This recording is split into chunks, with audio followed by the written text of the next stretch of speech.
Assalamualaikum warahmatullahi wabarakatuh. Selamat malam semuanya. Salam sejahtera. Semoga kita semua dalam keadaan sehat walafiat. Kami dari kelompok pertama akan mempresentasikan tentang pengendalian tindakan personel dan budaya.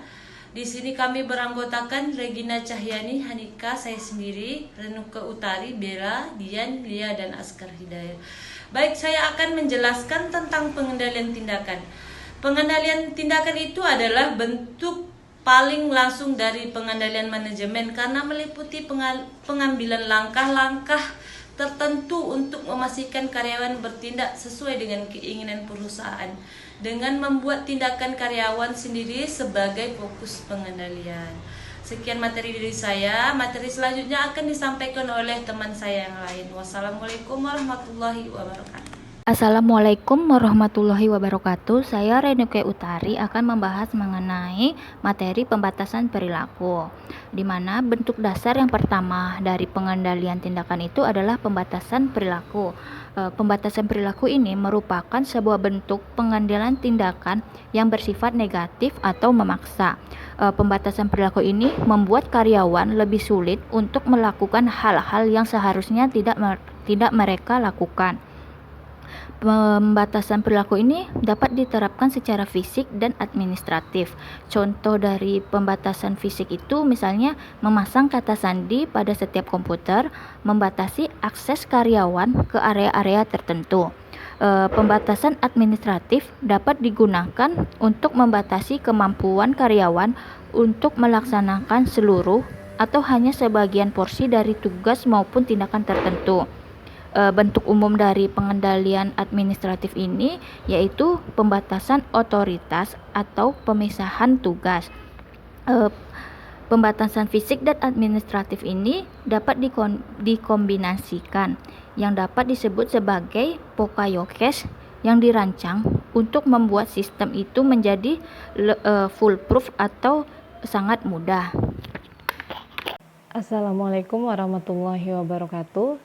Saya Regina Cahyani akan melanjutkan materi dari Renuka Utari. Yang di sini yang akan saya jelaskan adalah penilaian pertindakan.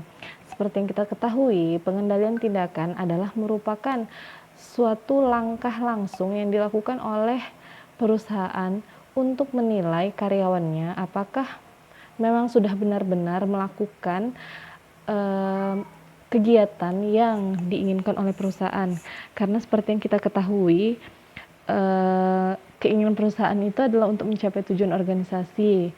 Jadi semua perusahaan itu, semua karyawan itu harus melakukan fungsi dan tugasnya dengan baik. Penilaian pratindakan ini mencakup adanya penyelidikan kritis terhadap rencana tindakan dari apa yang karyawan akan kendalikan. Jadi di penilaian pratindakan ini adalah langkah-langkah yang dapat dilakukan untuk menilai karyawan tadi. Jadi di dalam fase ini itu biasanya dinilai untuk disetujui atau tidak disetujuinya suatu tindakan yang akan dilaksanakan tersebut. Jadi di sini dapat dilakukan perubahan atau modifikasi oleh perusahaan ataupun karyawan sebelum memberikan persetujuan akhir. Jadi di sini dilakukan perubahan dan dilakukan apa-apa saja hal-hal yang lebih penting atau yang lebih baik. Jadi dirubahlah pokoknya semuanya di penilaian pertindakan ini. Jadi bentuk umum dari penilaian pertindakan ini biasanya berlangsung selama proses perencanaan dan penganggaran yang ditandai oleh berbagai level penilaian terhadap tindakan dan anggaran yang direncanakan pada level organisasi yang lebih tinggi. Baiklah, selanjutnya akan dilanjutkan oleh teman saya. Terima kasih. Assalamualaikum warahmatullahi wabarakatuh. Di sini saya akan melanjutkan yaitu tentang bentuk dasar pengendalian tindakan. Yang selanjutnya yaitu ialah akuntabilitas tindakan. Akuntabilitas tindakan ialah meminta karyawan untuk mempertanggungjawabkan atas tindakan yang mereka lakukan. Jadi supaya ini bisa diterapkan dengan baik, Pengendalian akuntabilitas ya membutuhkan hal-hal seperti berikut. Yang pertama ialah mendefinisikan tindakan apa yang dapat diterima maupun yang tidak dapat diterima. Yang kedua, mengkomunikasikan definisinya kepada karyawan. Yang ketiga yaitu mengobservasi atau jika tidak melacak apa yang terjadi. Yang selanjutnya lagi yaitu memberikan imbalan kepada tindakan yang baik atau memberikan hukuman kepada tindakan yang menyimpang dari norma perusahaan tersebut. Rincian mengenai apa saja yang menuntut pertanggungjawaban karyawan dapat dikomunikasikan dengan baik secara administratif maupun sosial. Komunikasi administratif yang mencakup penetapan aturan kerja, kebijakan dan prosedur, privasi kontrak dan kode etik perusahaan. Namun komunikasi saja tidak cukup untuk membuat pengendalian berjalan secara efektif. Orang-orang dipengaruhi atau dikontrol harus memahami apa saja yang disyaratkan dalam kinerja dan meyakini bahwa tindakan mereka akan diperhatikan dan diberi imbalan atau hukuman. Tindakan dapat dilacak dengan beberapa cara. Tindakan karyawan dapat langsung diobservasi dan dilakukan terus-menerus oleh pengawas langsung pada ini. Hal ini disebut dengan pengawasan atau pemantauan langsung. Akuntabilitas tindakan biasanya diterapkan dengan disertai penguatan negatif. Maksudnya tindakan-tindakan tertentu lebih diidentikan dengan hukuman dibandingkan dengan imbalan.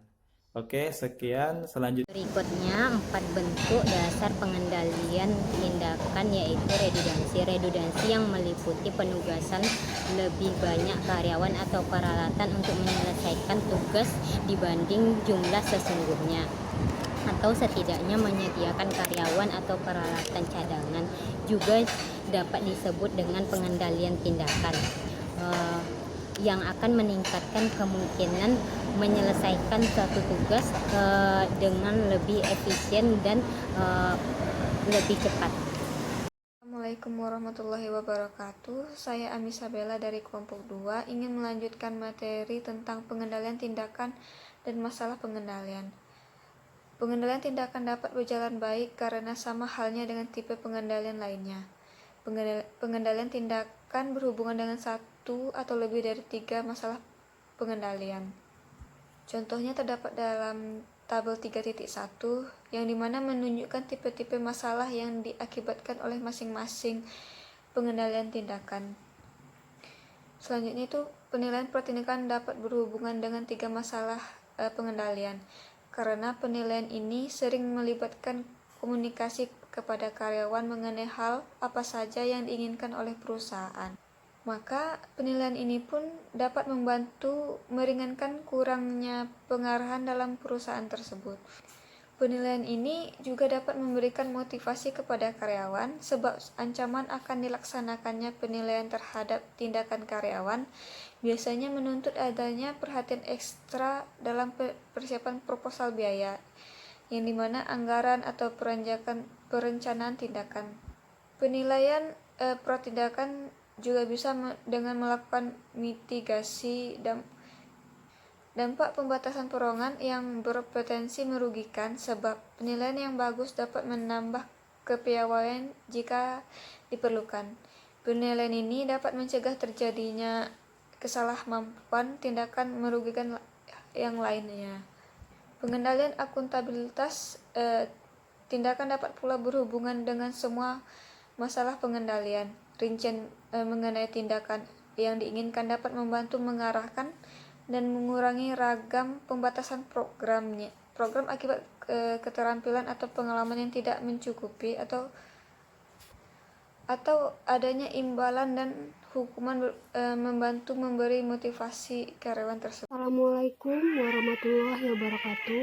Baiklah, saya Lia Priani ingin melanjutkan presentasi dari berikutnya, yaitu tentang pencegahan versus deteksi. Tipe pengendalian dengan deteksi berbeda dari tipe pengendalian dengan pencegahan. Yakni, pengendalian dengan deteksi diaplikasikan sesudah perilaku terjadi. Akan tetapi, pengendalian tipe ini akan berjalan dengan efektif jika deteksi dibuat secara tepat waktu dan juga jika deteksi berhasil menghentikan perilaku serta berhasil mengoreksi dampak-dampak dari tindakan yang merugikan. Selain itu, deteksi dini terhadap tindakan yang merugikan itu sendiri bersifat preventatif atau dapat dicegah.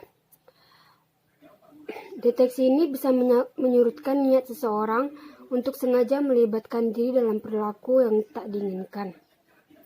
Sebagian besar pengendalian tindakan bertujuan untuk mencegah perilaku yang tidak diinginkan, kecuali pengendalian akuntabilitas tindakan. Walau pengendalian akuntabilitas tindakan didesain untuk memotivasi karyawan agar berlaku dengan pantas, tetapi tidak dapat dipastikan adalah apakah tindakan yang pantas itu terus dilakukan hingga bukti dari tindakan tersebut telah terkumpul. Namun, jika pengumpulan bukti dilangsungkan bersamaan dengan kegiatan, sama halnya dengan pengawasan langsung, maka pengendalian akuntabilitas tindakan dapat mendekati keadaan hal-hal tak diinginkan tersebut sesuai dengan yang diharapkan dapat dicegah. Terima kasih, baiklah hanya segitu yang bisa saya sampaikan. Assalamualaikum warahmatullahi wabarakatuh.